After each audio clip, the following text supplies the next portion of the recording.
Live from our 7 Tasmania studios, your nightly news with Joe Palmer begins now. Good evening, everyone.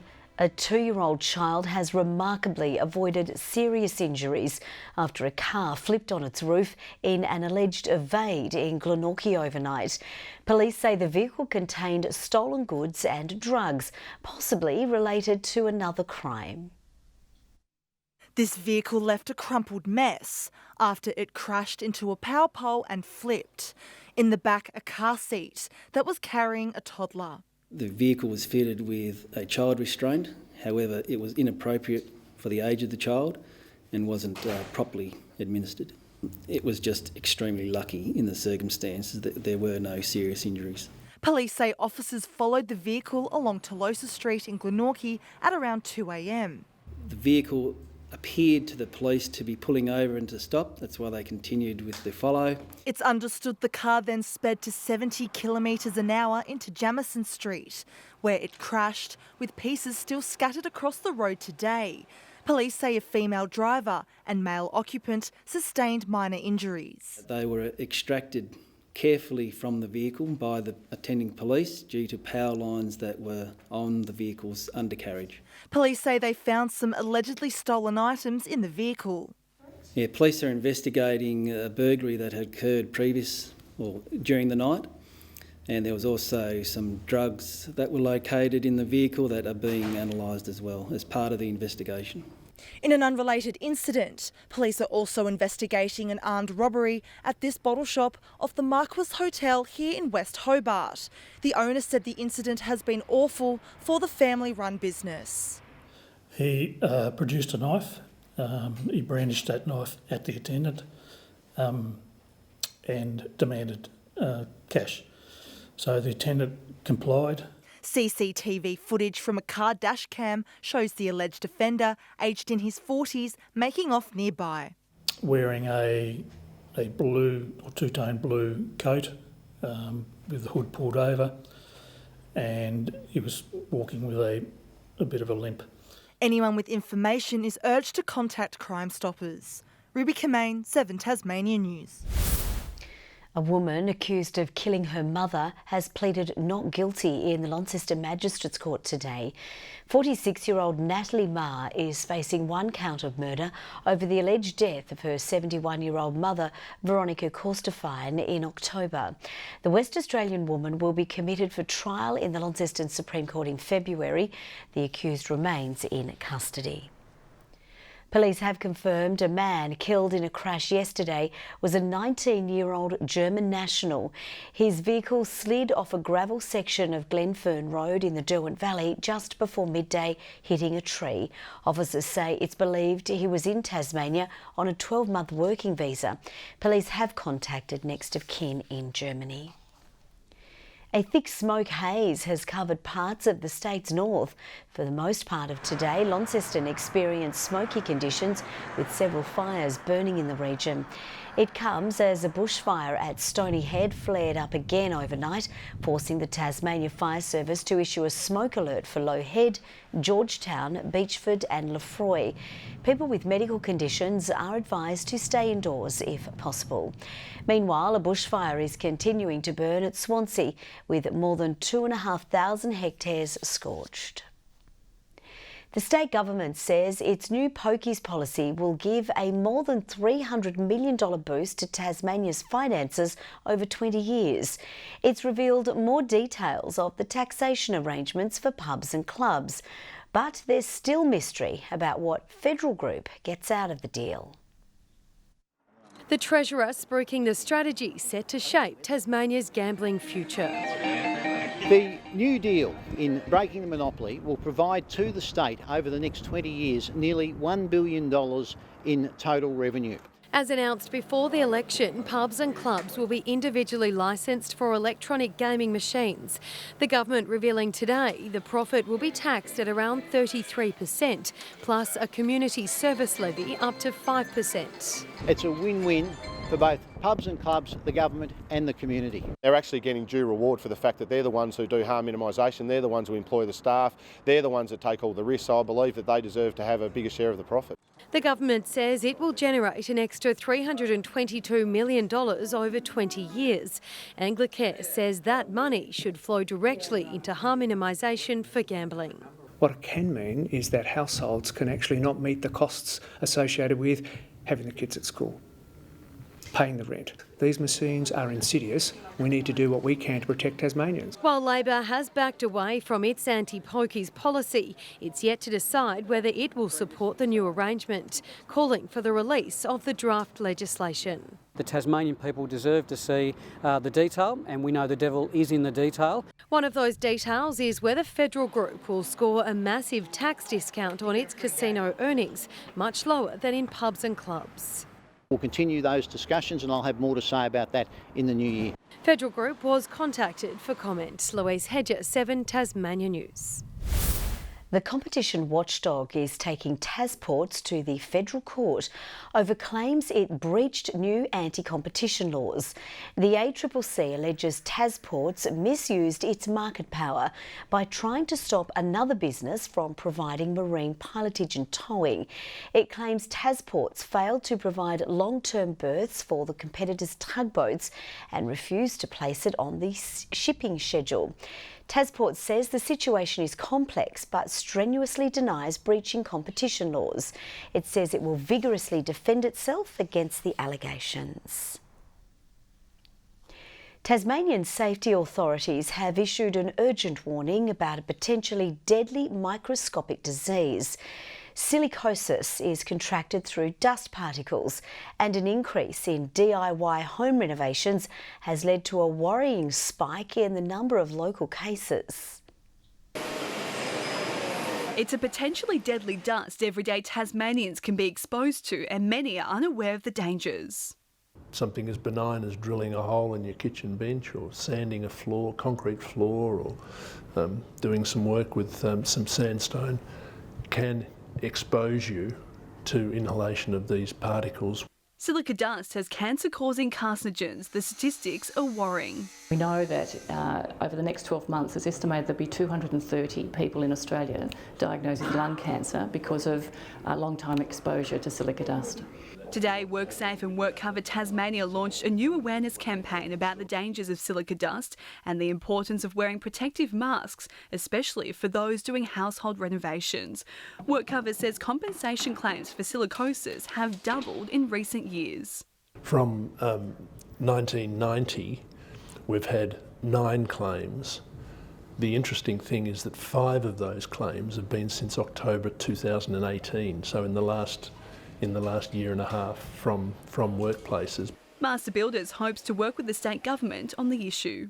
We still need to invest in some research to understand what potential exposure is on Tasmanian construction sites, and we'd like to work with government on that to get a baseline so that we can better target future mitigation and training strategies.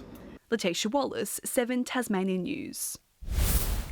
He was fit, active and loved his footy club.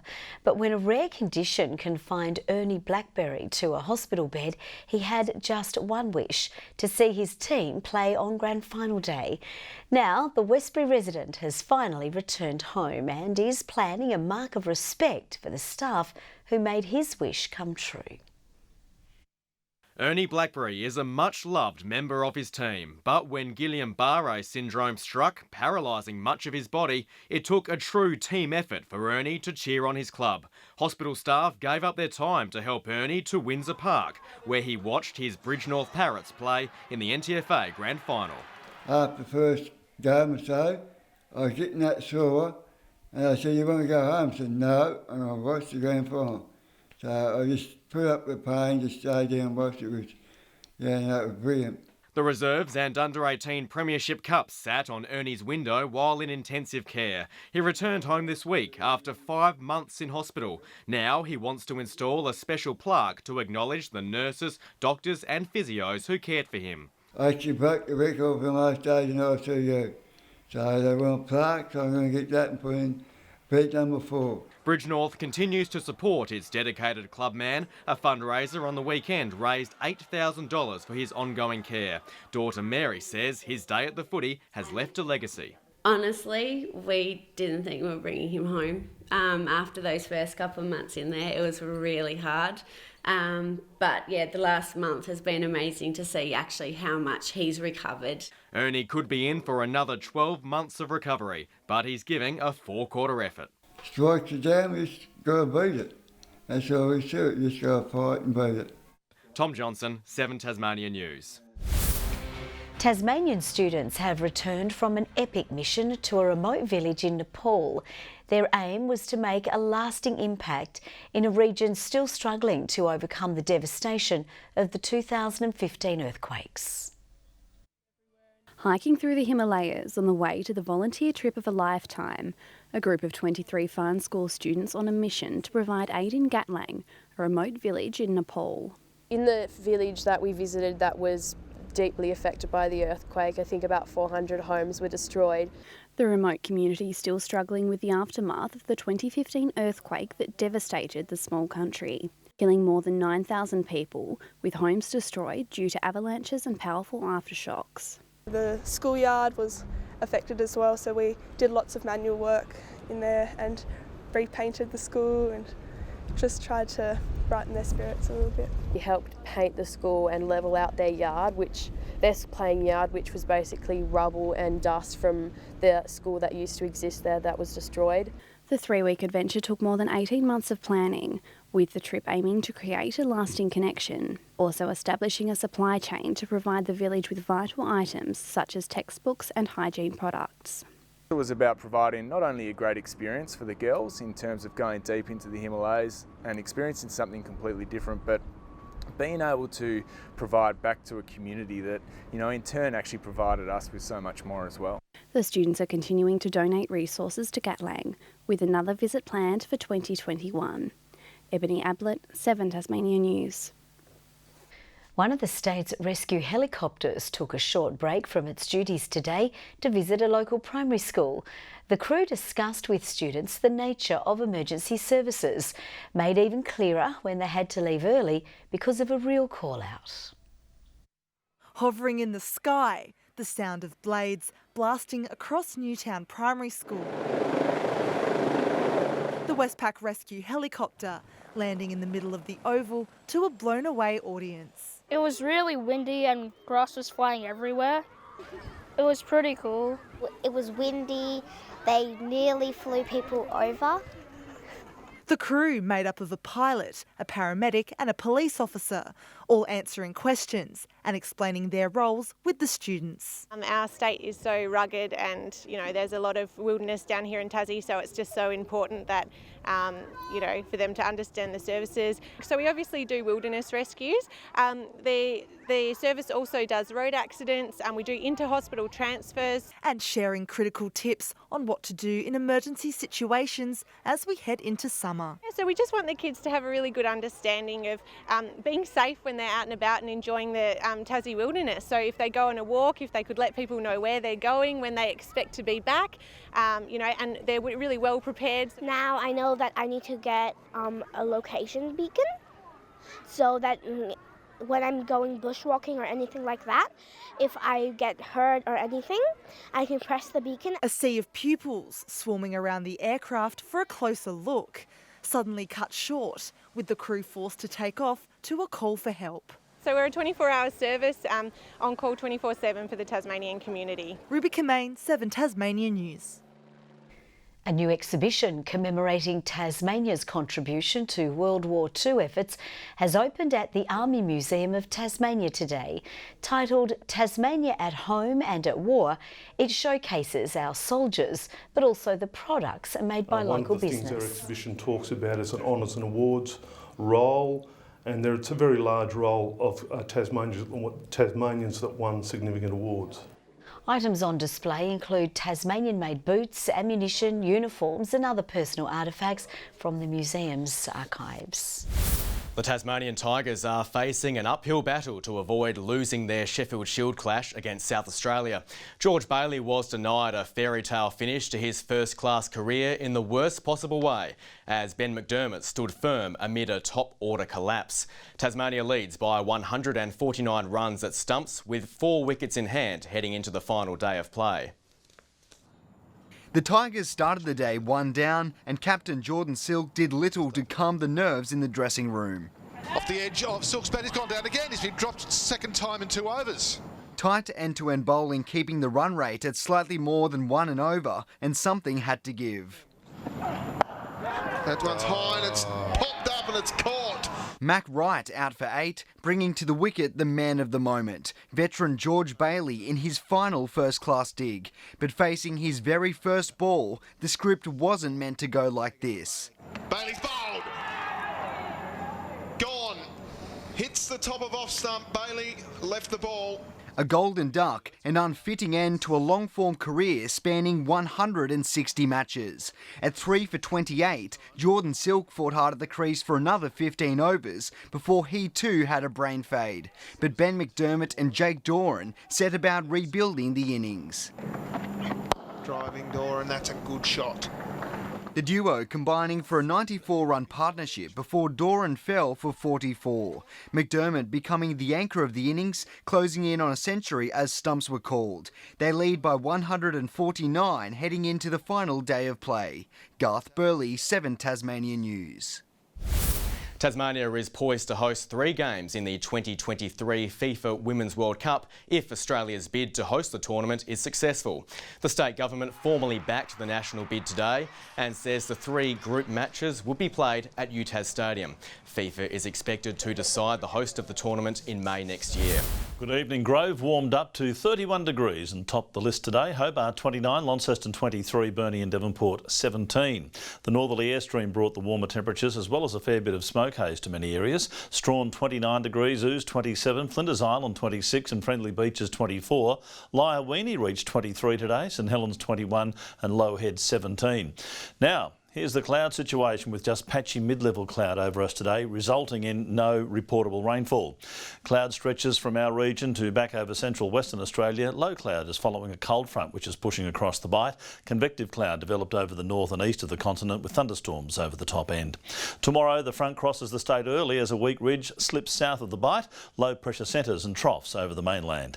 The early southwest winds will tend southerly up the east coast and more southeast to northeast later. Winds decreasing in the afternoon to around 10 to 20 knots. Hobart 21 tomorrow and partly cloudy, 18 the high for Adventure Bay, early shower for Tarraleah 17, 26 for Launceston and partly cloudy, Devonport 23 and Bridport 18 degrees. Burnie can expect a high of 23, mostly sunny, an early shower though for Strawn on 16 and Marrawar on 15 degrees, and St Helens tomorrow 18.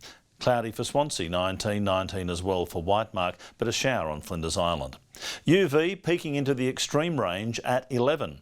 On Wednesday, possible showers over the north, mainly over higher ground, a late shower over the south. Showers over the west and far south on Thursday, maybe later over the east coast. And on Friday, a few showers mainly over the west and south. 34 in Perth and sunny. Adelaide up to 26 degrees. Cooler but fine in Melbourne, a top of 18 there. Smoke haze over New South Wales and southeast Queensland. A possible storm over Darwin. Still warm in Hobart, 26 at the moment, 22 right now in Launceston, bit of cloud over Devonport and 18 degrees. Cold front across in the morning. Joe, not too much rain in that unfortunately. That's all from the team for now. Have a lovely evening. We'll see you a little later with updates. Bye for now.